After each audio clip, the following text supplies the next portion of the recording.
اللہ نے عورت کی شرمگاہ کو کیوں بنایا ہے؟ کیا عورت کی شرمگاہ صرف ہم بستری اور بچے پیدا کرنے کے لیے بنائی گئی ہے؟ ایک ایسا راز جو 100% لوگ نہیں جانتے۔ راز یہ ہے کہ بسم اللہ الرحمن الرحیم، جب اللہ تعالیٰ نے حضرت آدم علیہ السلام کو پیدا کیا اور انہیں جنت میں ٹھہرایا تو ہر سمت نعمتوں کی کثرت تھی، پھولوں کی خوشبو تھی، نہروں کا بہاؤ تھا، پرندوں کی آوازیں تھیں، رنگوں کا حسن تھا، سکون تھا، آرام تھا، مگر ایک ایسا سکون تھا جو ابھی تک مکمل نہ ہوا تھا۔ آدم علیہ السلام ایک دن جنت میں چلتے ہوئے رکے، خاموش ہوئے اور دل میں ایک احساس کی ہلکی سی چبھن محسوس کی۔ جنت میں ہر چیز تھی مگر کوئی ایسا نہ تھا جسے دیکھ کر دل اپنی کیفیت سمجھا سکے، کوئی ایسا نہ تھا جو ان کی خاموشی کا مفہوم جان سکے، کوئی ایسا نہ تھا جس کے ساتھ بیٹھ کر قرب کی لذت محسوس کی جا سکے۔ آدم علیہ السلام نے آہستہ سے عرض کیا، یا رب، میں تیرے فضل کا شکر ادا کرتا ہوں، مگر میرے دل میں ایک انجانی سی تنہائی ہے۔ اللہ رب العزت جو دلوں کی دھڑکنوں کو سنتا ہے، جو بندے کی خاموش آہ کو بھی جانتا ہے، اس نے آدم علیہ السلام کے اس بے نام احساس کو بھی خوب پہچان لیا۔ پھر ایک لمحہ آیا جب آدم علیہ السلام ایک نرم سی نیند میں چلے گئے۔ اسی لمحے اللہ تعالیٰ نے ان کی پسلی سے ایک ایسا وجود پیدا کیا جو نہ صرف جسمانی طور پر حسین تھا بلکہ روحانی طور پر بھی لطیف تھا۔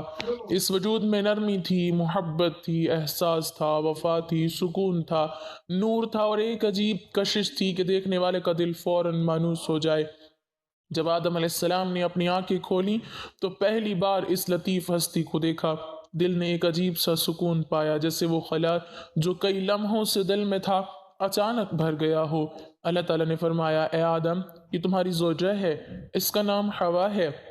میں نے اسے تمہارے سکون کے لیے پیدا کیا ہے، نہ میں نے اسے تمہارے سر سے پیدا کیا کہ وہ تم پر حکومت کرے، نہ تمہارے پاؤں سے کہ تم اسے روند ڈالو، بلکہ تمہاری پسلی کے پہلو سے تاکہ یہ تمہارے برابر رہے، تمہیں سہارا دے، تمہارے ساتھ چلے، تمہارے دل کے قریب رہے۔ میں نے اس کے اندر وہ نرمی رکھی ہے جو ٹوٹے دل کو جوڑ دے، وہ محبت رکھی ہے جو تھکے ہوئے انسان کو زندگی دے دے، وہ آنسو رکھے ہیں جو درد محسوس کریں، وہ مسکراہٹ رکھی ہے جو گھر کو جنت بنا دے۔ عورت کو میں نے گھر کا چراغ بنایا ہے، نسلوں کی محافظ بنایا ہے، محبت کا مرکز بنایا ہے، رحمت کا دروازہ بنایا ہے۔ آدم علیہ السلام نے ہوا کو دیکھا تو محسوس کیا کہ یہ صرف ایک وجود نہیں بلکہ اللہ کی طرف سے عطا کردہ مکمل کرنے والی نعمت ہے۔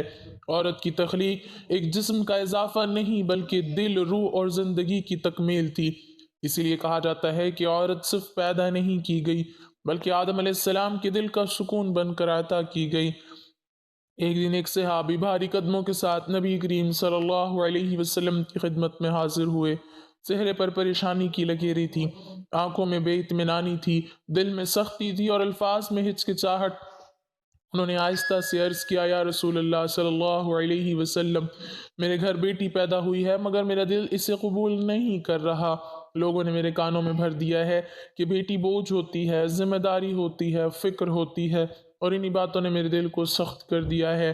نبی کریم صلی اللہ علیہ وسلم نے انہیں ڈانٹنے کی بجائے محبت سے قریب بٹھایا اور پوچھا، کیا تم نے اپنی بیٹی کو دیکھا ہے؟ صحابی نے سر جھکا کر کہا، نہیں یا رسول اللہ صلی اللہ علیہ وسلم۔ دل میں اتنی سختی تھی کہ دیکھ بھی نہ سکا۔ نبی کریم صلی اللہ علیہ وسلم نے مسکرا کر فرمایا، جب تم اپنی بیٹی کی طرف دیکھو گے تو تمہیں اس کے چہرے میں اللہ کی رحمت نظر آئے گی۔ جب وہ تمہیں پکارے گی تو تمہیں اس کی آواز میں برکت محسوس ہوگی۔ جان لو کہ بیٹی رحمت ہے، اللہ کی نعمت ہے، اللہ کا تحفہ ہے۔ پھر آپ صلی اللہ علیہ وسلم نے وہ الفاظ ارشاد فرمائے جنہوں نے صحابی کی زندگی کا رخ بدل دیا۔ آپ صلی اللہ علیہ وسلم نے فرمایا، جو شخص اپنی بیٹی کی پرورش محبت سے کرے، اس کے ساتھ نرمی کرے، اسے خوش رکھے، میں قیامت کے دن اس شخص کے ساتھ ایسے کھڑا ہوں گا۔ اور آپ صلی اللہ علیہ وسلم نے اپنی دو انگلیاں ملا دیں۔ یہ جملے صحابی کے دل میں یوں اترے کہ آنکھوں سے بے اختیار آنسو بہہ نکلے۔ دل کا بوجھ اتر گیا، گھر کی طرف دوڑے جیسے کوئی خزانہ ان کا انتظار کر رہا ہو۔ دروازہ کھولا تو بیٹی ماں کی گود میں مسکرا رہی تھی۔ انہوں نے پہلی بار بیٹی کو دیکھا تو دل پگھل گیا۔ انہوں نے اسے اپنی باہوں میں اٹھایا، سینے سے لگایا، اس کے چہرے کو چوم کر کہا، تو رحمت ہے، تو اللہ کی برکت ہے، تو میری عزت ہے، تو مجھے جنت کے قریب کرنے والی ہے۔ گھر میں سکون کی لہر پھیل گئی۔ ماں کی آنکھوں میں خوشی آئی اور باپ کے دل میں وہ روشنی اتری جو صرف بیٹی کی وجہ سے ملتی ہے۔ اسلام نے ثابت کر دیا کہ عورت نہ بوجھ ہے نہ شرمندگی، بلکہ وقار ہے، رحمت ہے، سکون ہے، گھر کی عزت ہے۔ بیٹی ہو تو در رحمت، ماں ہو تو قدموں تلے جنت، اور بیوی ہو تو دل کا سکون۔ اسلام نے عورت کو عزتوں کی ملکہ بنایا ہے اور اس کی قدر کرنا ایمان کی نشانی ہے۔ اللہ تعالیٰ نے ارادہ فرمایا کہ وہ زمین پر ایک مخلوق پیدا کرے جو اس کے کائنات کے احکام کو سمجھے، اس کی عبادت کرے اور اس کی قدرت کے راز جان سکے۔ فرشتوں کو حکم دیا کہ زمین سے مٹی لاؤ تاکہ اسے مٹی سے میں انسان پیدا کروں۔ فرشتوں نے زمین کی طرف دیکھا اور کہا، یا رب، زمین پر مٹی کی بہتات ہے مگر اس کی کوئی طاقت نہیں کہ یہ اپنا حصہ دے، یہ نہیں دیتی، یہ پوشیدہ ہے۔ اللہ تعالیٰ نے فرمایا کہ میں سب کچھ جانتا ہوں، یہ تمہارے لیے مشکل نہیں، تم صرف میری طرف سے حکم پورا کرو۔ فرشتوں نے زمین کو کہا کہ اپنا حصہ دے۔ زمین نے جواب دیا، یا رب، میں اپنے اندر کے راز ظاہر نہیں کر سکتی مگر تیری مرضی کے سامنے سب تابع ہوں۔ اللہ تعالیٰ نے زمین کو حکم دیا اور زمین نے تھوڑی سی مٹی دی جس میں سب خصوصیات موجود تھیں۔ اسی مٹی سے اللہ تعالیٰ نے حضرت آدم علیہ السلام کو پیدا کیا، ان کے جسم کو سنوارا، ان کے ہر عضو کو کامل بنایا، ان میں عقل اور شعور عطا کیا، پھر اپنی روح پھونکی تاکہ وہ زندہ ہو جائیں۔ حضرت آدم علیہ السلام جنت میں جب زندگی گزارنے لگے، ہر نعمت دستیاب تھی، ہر شجر کا پھل، ہر ندی کا پانی، ہر خوشبو کا حسن، مگر دل میں ایک خالی پن باقی تھا۔ کسی سے بات کرنے کی خواہش تھی، کسی سے سکون پانے کی خواہش تھی، کسی کے ساتھ اپنا دل بانٹنے کی خواہش تھی۔ آدم علیہ السلام نے عرض کیا، یا رب، میں سب کچھ دیکھتا ہوں مگر دل میں وہ سکون نہیں جو مکمل زندگی کے لیے ضروری ہے۔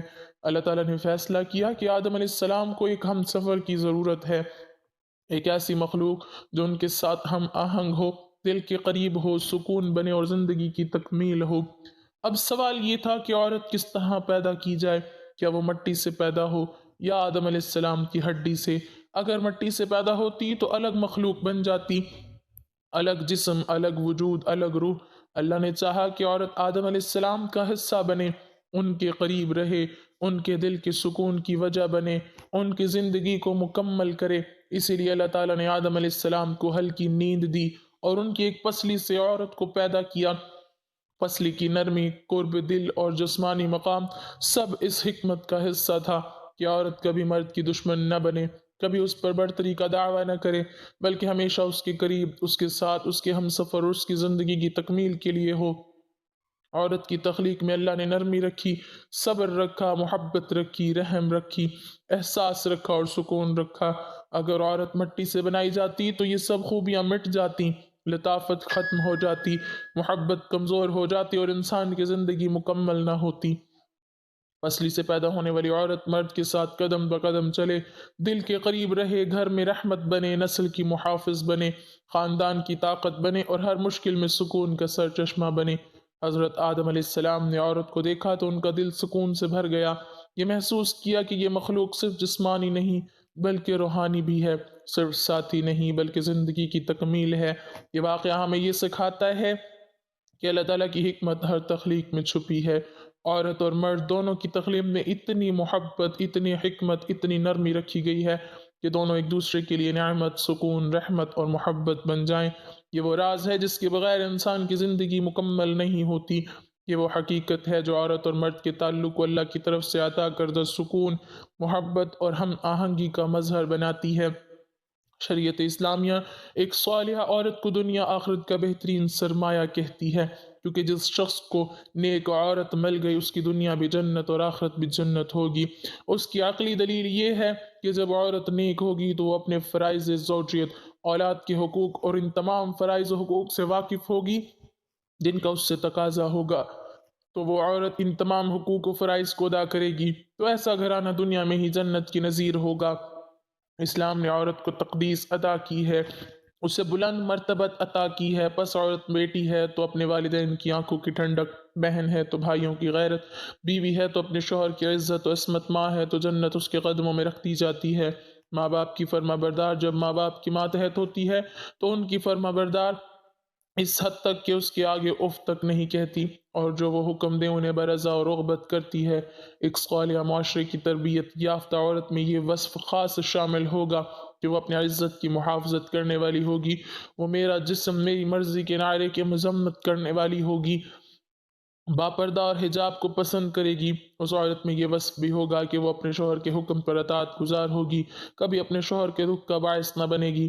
حضرت ابو طلحہ رضی اللہ تعالی عنہ گھر سے سفر کے لیے روانہ ہونے لگے تو بیٹا گھر میں شدید علیل تھا، واپس آئے تو بیٹا وفات پا چکا تھا۔ تو ان کی اہلیہ نے سوچا کہ میرے خاوند تھکے ہوئے آئیں گے تو میں آتے ہی انہیں یہ خبر نہ دوں گی۔ حضرت ابو طلحہ آئے، اہلیہ نے کھانا پیش کیا، انہوں نے بیٹے کے متعلق پوچھا تو فرمایا ہمارا بیٹا اب سکون میں ہے، حق کی زوجیت عطا کیے۔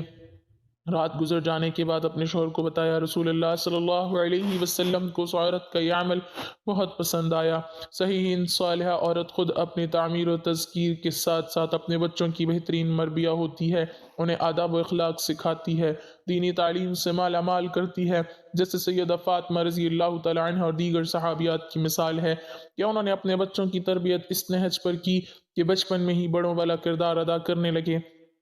اس سلسلے میں حضرت عبد القادر جیلانی کی والدہ کی تربیت قابل تذکیر ہے کہ کیسے انہوں نے اپنے بیٹے کو سچ بولنے کی تلقین کی اور اس بچے کے سچ بولنے سے کتنے لوگ ہدایت یافتہ ہوئے۔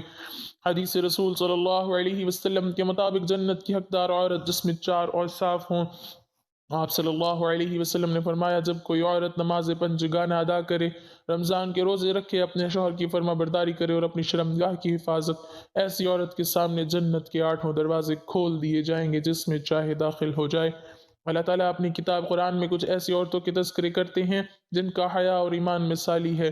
سیدہ مریم علیہ السلام بنت عمران، جن کا اپنی عزت کی حفاظت کرنا اللہ کو اتنا پسند آیا کہ ان کی گواہی میں نومولود بچے کو قوت گویائی عطا کی۔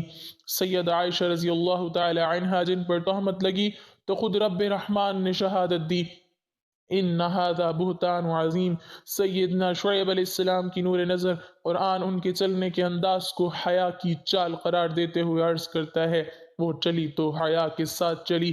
حضرت ابو ہریرہ رضی اللہ تعالی عنہ بیان کرتے ہیں کہ حضور نبی اکرم صلی اللہ علیہ وسلم کی بارگاہ میں حضرت جبرائیل علیہ السلام آ کر عرض گزار ہوئے، یا رسول اللہ یہ خدیجہ ہیں جو ایک برتن لے کر آ رہی ہیں جس میں سالن اور کھانے پینے کی چیزیں ہیں، جب یہ آپ کے پاس آئیں تو انہیں ان کے رب کا اور میرا سلام کہیے اور انہیں جنت میں موتیوں کے محل کی بشارت دے دیجیے جس میں نہ کوئی شور ہوگا نہ کوئی تکلیف ہوگی۔ یہ حدیث متفق علیہ ہے۔ بخاری مسلم میں ایک عورت کا تذکرہ ہے کہ وہ مرگی کے دورے کے باوجود باپردہ رہتی تھی۔ ایک دن رسول اللہ صلی اللہ علیہ وسلم سے کہنے لگی، آپ صلی اللہ علیہ وسلم اللہ سے دعا کریں کہ میں شفا یاب ہو جاؤں۔ آپ صلی اللہ علیہ وسلم نے فرمایا، یا تو اللہ سے جنت طلب کرو یا شفا یاب ہو جاؤ۔ عرض کرنے لگی، مجھے مرگی کا دورہ پڑتا ہے، جب دورہ پڑتا ہے تو میرا پردہ سلامت نہیں رہتا۔ آپ صلی اللہ علیہ وسلم نے دعا فرمائی۔ آپ کی دعا کے بعد کئی سال یہ عورت زندہ رہی اور مرگی کا دورہ پڑتا رہا مگر کبھی بھی اس کا پردہ نہ کھلا۔ اللہ تعالیٰ نے اس نے ایک خاتون کے پردے کی خود ذمہ داری لے لی۔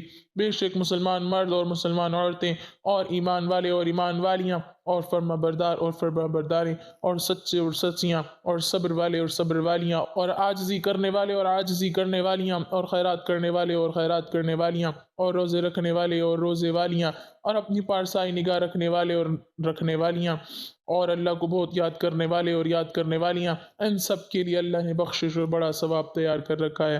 بس لمحات و حالات موجودات میں ایسی عورت کا تقاضا کرتے ہیں جو اپنے علم، تقوی، حیا، اخلاق و کردار میں ایسی محسنہ ہو کہ نہ صرف اس کے کردار کے اثرات اس پر نظر آئیں بلکہ ساری معاشرت اس کے مینارۂ نور سے روشن ہو۔ عورت کا اصل حسن اور اس کا زیور اس کی شرم و حیا اور باپردہ رہنا ہے۔ اگر عورت اپنی شرم و حیا کی چادر کو اتار دے تو اس کے پاس کچھ باقی نہیں بچتا۔ شرم و حیا عورت کا زیور ہونے کے ساتھ ساتھ بہت بڑی نعمت بھی ہے۔ احادیث مبارکہ میں حیا کو ایمان کا شعبہ قرار دیا گیا ہے۔ حیا انسان کا فطری جذبہ ہے اور حیا کا مطلب یہی بیان کیا جاتا ہے کہ انسان خود کو جس حالت میں دیکھا جانا پسند نہ کرے اس سے بچنے کی کوشش کرے۔ اپنے جسم کو ڈھانپنا اور بری نظروں سے بچانا حیا ہے۔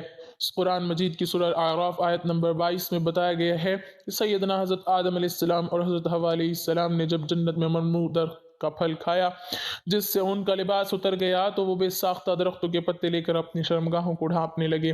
یہ حیا کے جذبے کا اظہار تھا جو انسانی فطرت و جبلت کا حصہ ہے، اور یہ کسی تمدنی ارتقاء کے نتیجے میں وجود میں نہیں آیا بلکہ سب سے پہلے انسانی جوڑے کی فطرت میں شامل تھا۔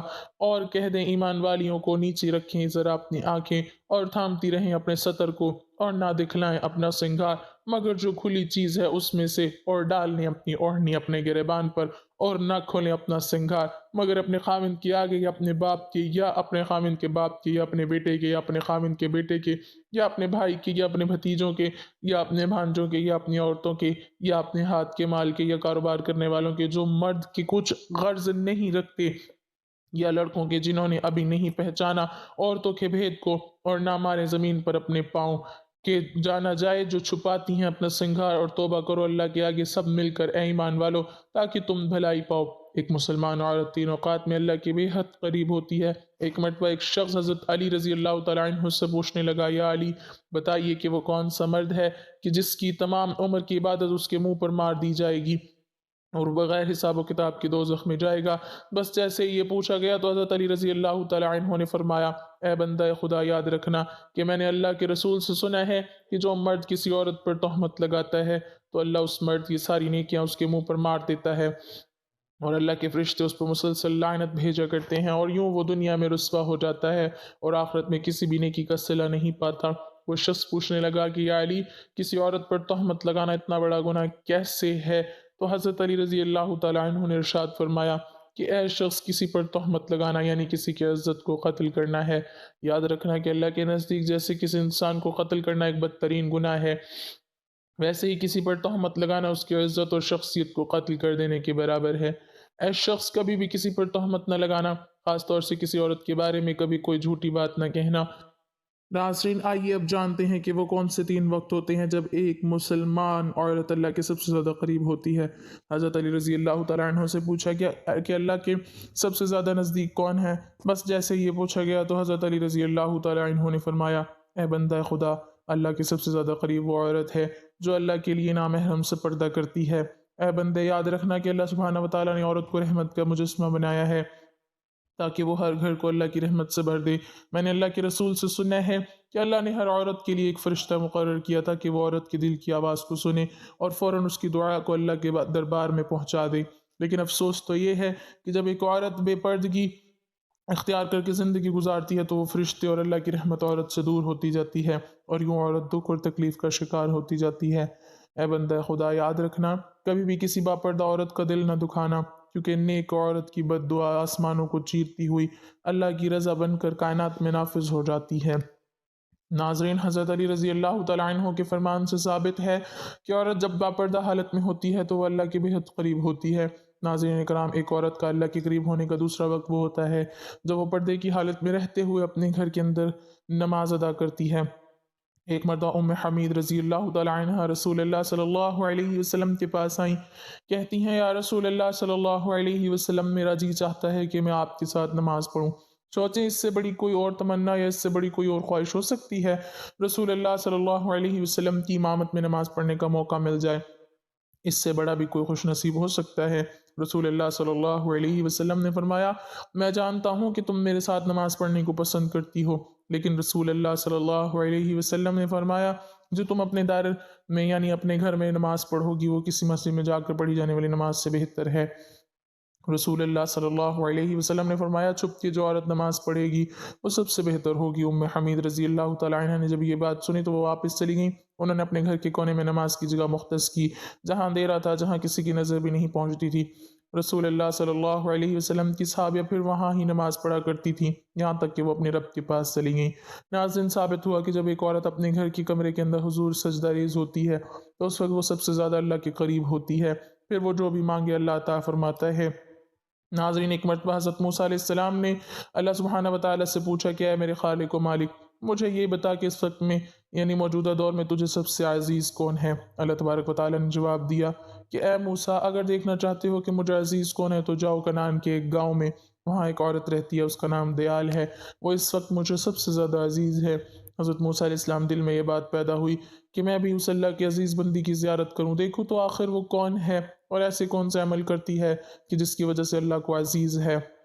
حضرت موسیٰ علیہ السلام چلتے رہے، بڑھتے رہے، اس گاؤں پہنچے تو کیا دیکھتے ہیں کہ ایک ٹوٹا ہوا گھر ہے، اور اس ٹوٹے ہوئے گھر میں ایک عورت رہتی ہے جس کے ہاتھ ہیں، نہ پاؤں ہیں، اور نہ ہی آنکھیں ہیں، نہ ہی کان، صرف ایک زبان ہے جو اللہ سبحانہ وتعالیٰ کا شکر ادا کر رہی ہے۔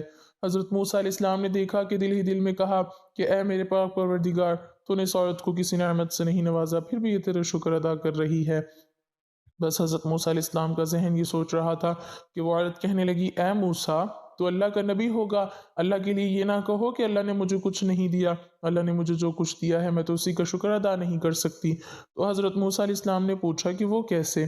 تو عورت کہنے لگی، اے موسیٰ، اگر اللہ مجھے قدم دیتا اور میں ان قدموں سے چل کر باہر جاتی تو یقیناً گناہ کرتی، لیکن اللہ نے مجھے عزیز رکھا ہے، اس لیے ایسے تمام گناہوں سے بچا لیا۔ اگر مجھے ہاتھ دیتا تو شاید کہ میں اللہ کی مخلوق پر ظلم کرتی، تو اللہ نے مجھے ان گناہوں سے بھی بچا لیا۔ اگر آنکھیں دیتا تو شاید کہ میں نامحرموں کو دیکھتی، تو اللہ نے مجھے ان گناہوں سے بھی بچا لیا۔ اگر اللہ مجھے کان دیتا تو شاید میں گانا بجانا سنتی، غیبت سنتی، اس لیے اللہ سبحانہ وتعالیٰ نے مجھے ان گناہوں سے بھی بچا لیا۔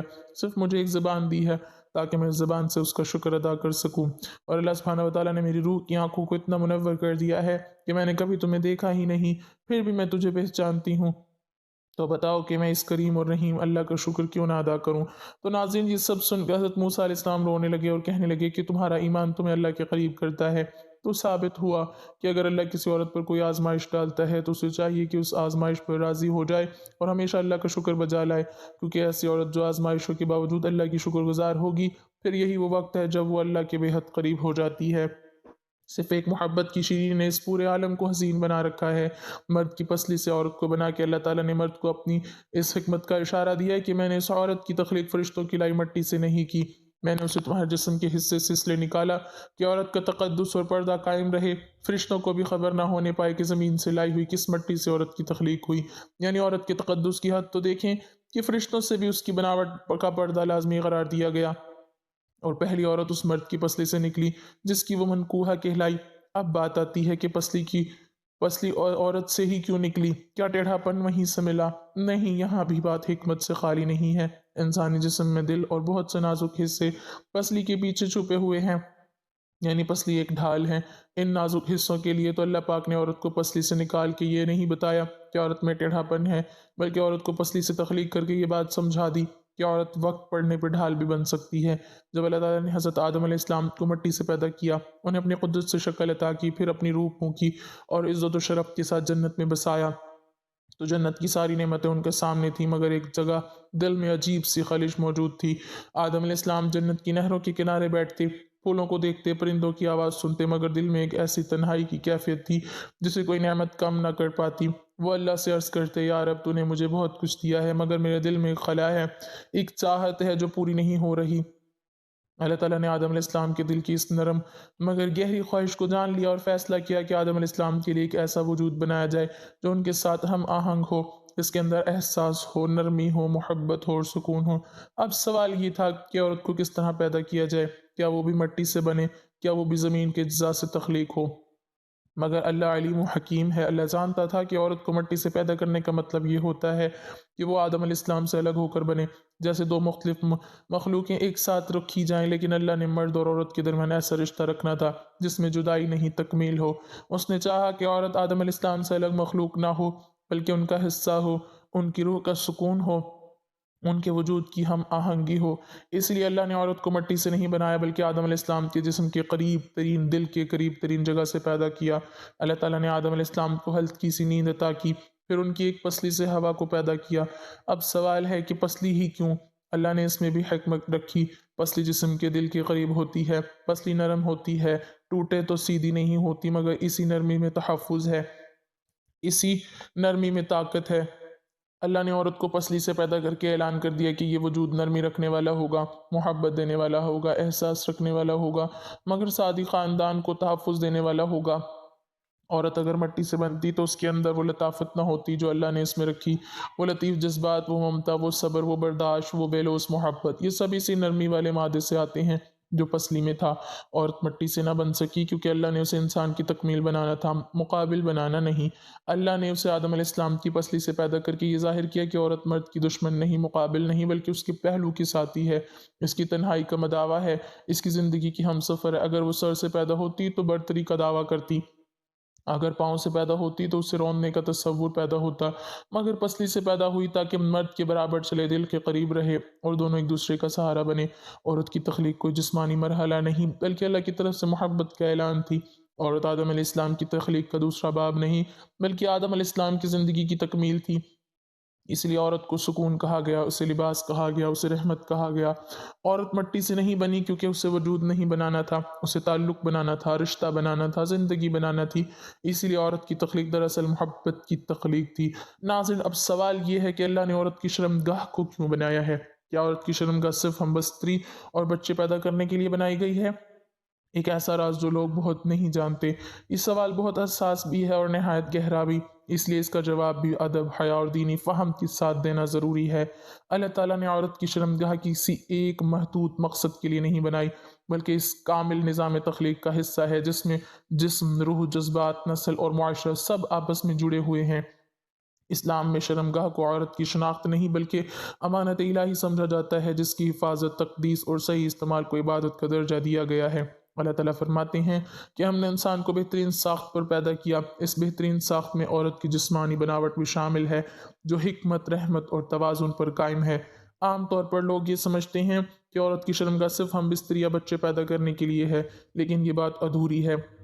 حقیقت یہ ہے کہ اس کا پہلا مقصد نسل انسانی کی بقا کے ساتھ پاکیزہ طریقے سے آگے بڑھنا ہے، یعنی ایسا نظام جس میں محبت، ذمہ داری، نکاح، حقوق اور تربیت سب شامل ہوں۔ اسلام میں ہم بستری بھی صرف جسمانی عمل نہیں بلکہ نیت کے ساتھ ہو تو ثواب بن جاتی ہے، اور یہی اس بات کی دلیل ہے کہ عورت کی تخلیق محض خواہش کے لیے نہیں بلکہ مقصد، قانون اور اخلاق کے ساتھ جڑی ہوئی ہے۔ اس کے ساتھ ایک اور بڑی حکمت عورت کی جسمانی اور نفسیاتی تکمیل ہے۔ عورت کے جسم میں اللہ نے ایسی ساخت رکھی ہے جو اسے ماں بننے کے قابل بناتی ہے، اور ماں ہونا صرف بچے کو جنم دینا نہیں بلکہ محبت، رحمت، صبر اور قربانی کا سرچشمہ بننا ہے۔ یہ وہ مقام ہے جہاں اللہ تعالیٰ کی صفت الرحمن کا عکس عورت میں ظاہر ہوتا ہے، اس لیے رحم کا لفظ بھی رحمت سے نکلا ہے، اور عورت کی شرمگاہ دراصل رحم کا دروازہ ہے جہاں سے اللہ اپنی مخلوق کو دنیا میں بھیجتا ہے۔ اب وہ راز جسے اکثر لوگ نہیں جانتے یہ ہے کہ عورت کی شرمگاہ کا تعلق صرف جسم سے نہیں بلکہ روح سے بھی ہے۔ اسلام میں عورت کی حیا، پردہ اور عزت کا مرکز یہی مقام ہے، اور جب عورت اس کی حفاظت کرتی ہے تو دراصل وہ اپنی روح، اپنی قدر اور اپنی عبادت کی حفاظت کر رہی ہوتی ہے۔ اس لیے قرآن و حدیث میں شرمگاہ کی حفاظت کو ایمان کا حصہ کہا گیا ہے، اور جو عورت یا مرد اس کی حفاظت کرتا ہے وہ اللہ کے قریب ہو جاتا ہے۔ مزید یہ کہ عورت کی شرمگاہ کو اللہ نے انتخاب کے اصول کے ساتھ جوڑا ہے، یعنی عورت کو یہ حق دیا گیا ہے کہ وہ کسی کے ساتھ نکاح کے ذریعے اس امانت کو کھولے۔ یہ کوئی معمولی بات نہیں بلکہ عورت کو عزت، اختیار اور وقار دینے کا اعلان ہے۔ اسلام میں زبردستی، بے حیائی اور بے قاعدگی کو سختی سے منع کیا گیا کیونکہ یہ اس الہی امانت کی توہین ہے۔ لہٰذا خلاصہ یہ ہے کہ عورت کی شرمگاہ نہ صرف ہم بستری یا بچے پیدا کرنے کے لیے ہے، نہ ہی یہ محض جسمانی عضو ہے، بلکہ یہ نسل انسانی کی بقا، محبت کی پاکیزہ اظہار، ماں بننے کی عظمت، روحانی حفاظت، حیا، عبادت اور اللہ کی رحمت کے نزول کا ایک عظیم ذریعہ ہے۔ جو لوگ اسے صرف خواہش کی نظر سے دیکھتے ہیں وہ اللہ کی حکمت کو نہیں سمجھ پاتے، اور جو اسے امانت سمجھ کر سنبھالتے ہیں وہ دراصل اللہ کے نظام کو پہچان لیتے ہیں۔ اللہ تبارک و تعالیٰ سے دعا ہے کہ نیکی کی بات کو سننے، سمجھنے اور اس پر عمل کرنے کی طاقت و توفیق عطا فرمائے، آمین یا رب العالمین۔ ناظرین، کمنٹ باکس میں اللہ تعالیٰ کی 99 ناموں میں سے ایک نام ضرور ٹائپ کریں۔